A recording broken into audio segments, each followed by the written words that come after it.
Hi, this is Angel Jones. I love great conversations where life's journey is communicated not only through words, but tones and emotions. Explosive expressions that allow you to feel what they felt and learned. A fool learns only from his own mistake, while the wise learn from their own and from those others have made. Thanks for being here with us.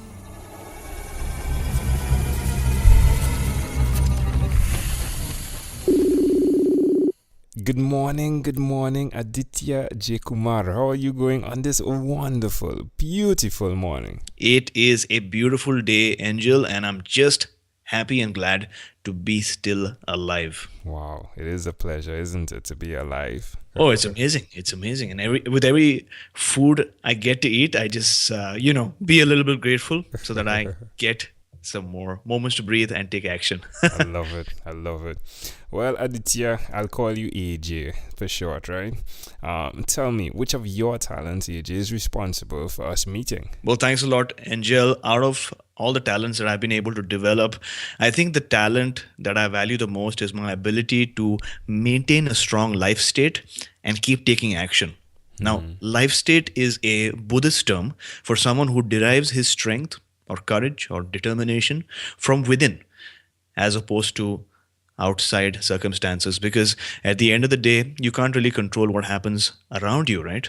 You can't control what happens in the government, you can't control what happens in your community, but what you can control is how you react to those situations, those challenges and circumstances, and that allows you to get back to taking action. So on this topic, my favorite quote is something I heard from Les Brown a couple of years back when he said, if there's no enemy within, the enemy outside can do us no harm.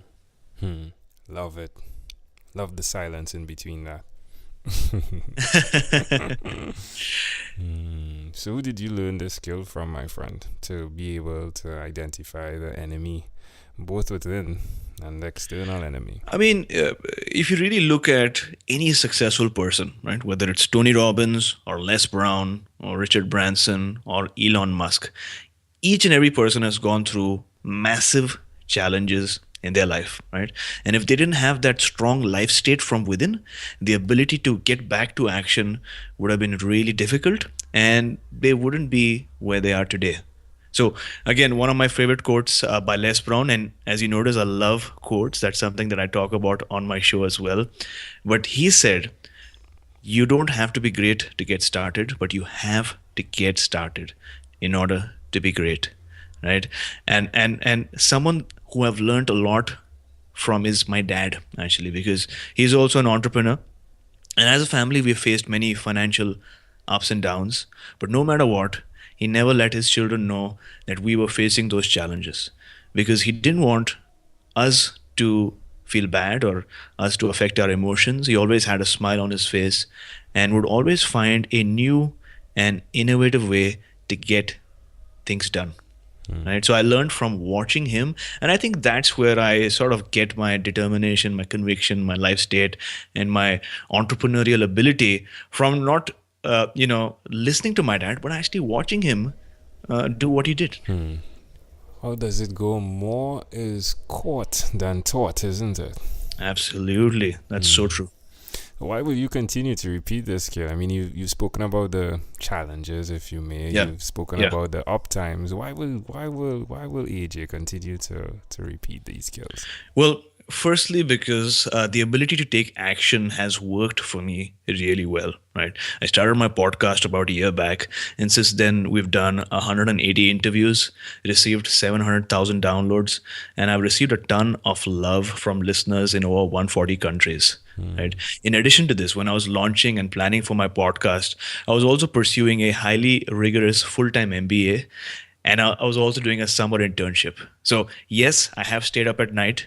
I've woken up before sunrise. I've made numerous, numerous sacrifices.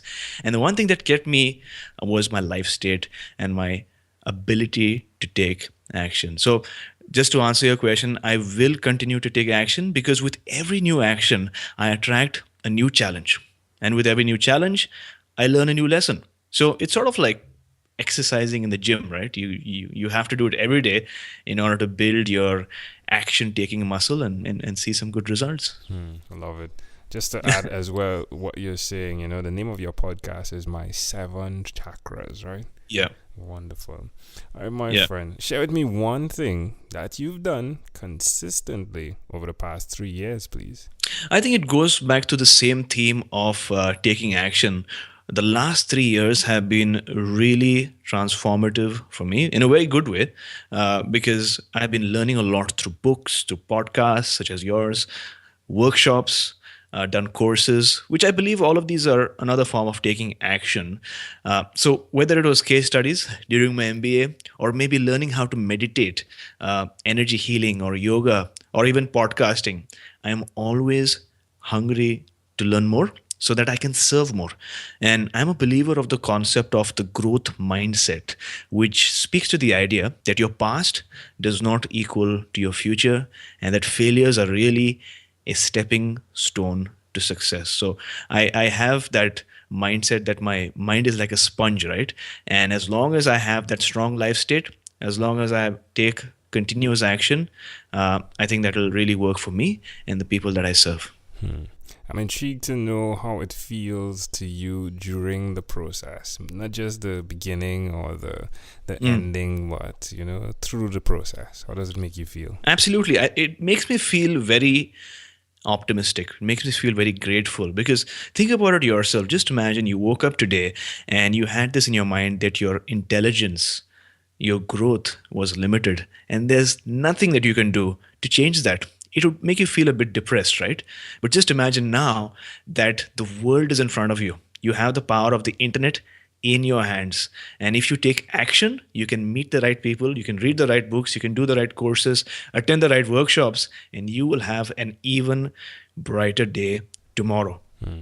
Isn't it wonderful? It is, my friend. It is. Even with the growth mindset concept, so many of us spend time truly thinking that the things we did in our past are responsible for our future. Yeah. And while that is a truth, it just means that, hey, why not pour more things to become more of the past of the things that you want to become in the future? Oh, absolutely. I mean, it speaks to the Buddhist concept of karma, right? Whatever has happened in the past has led you to where you are today.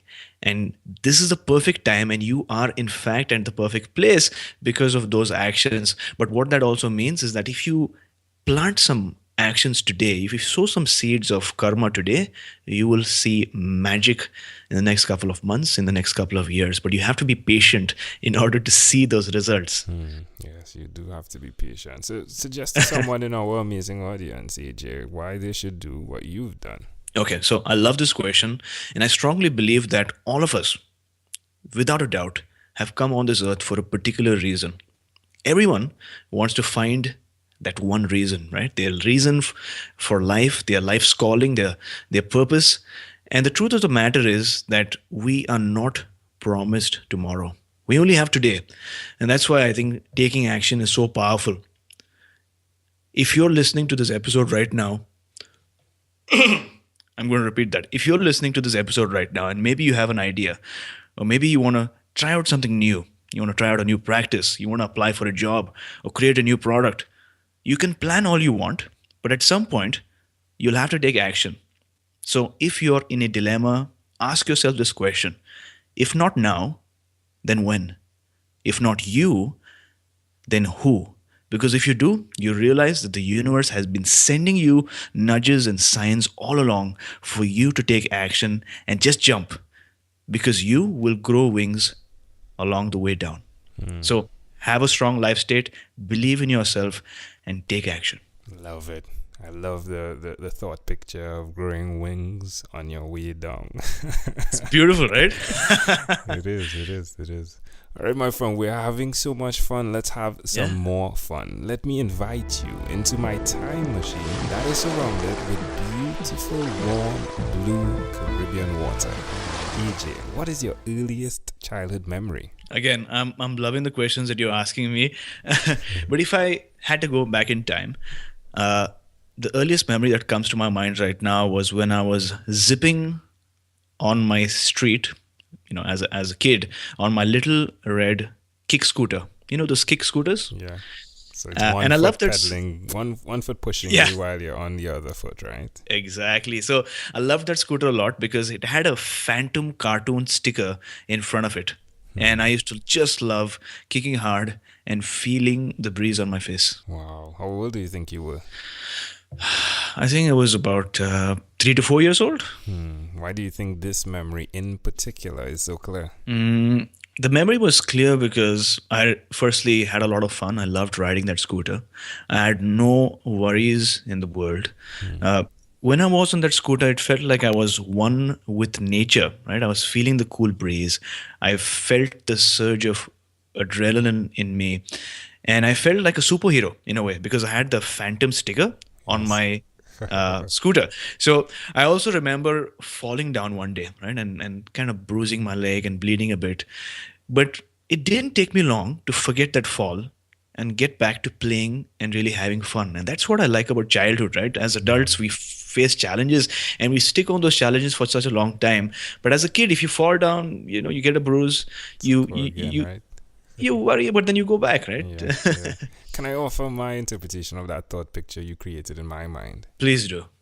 It's amazing to me. Intriguing is usually my word.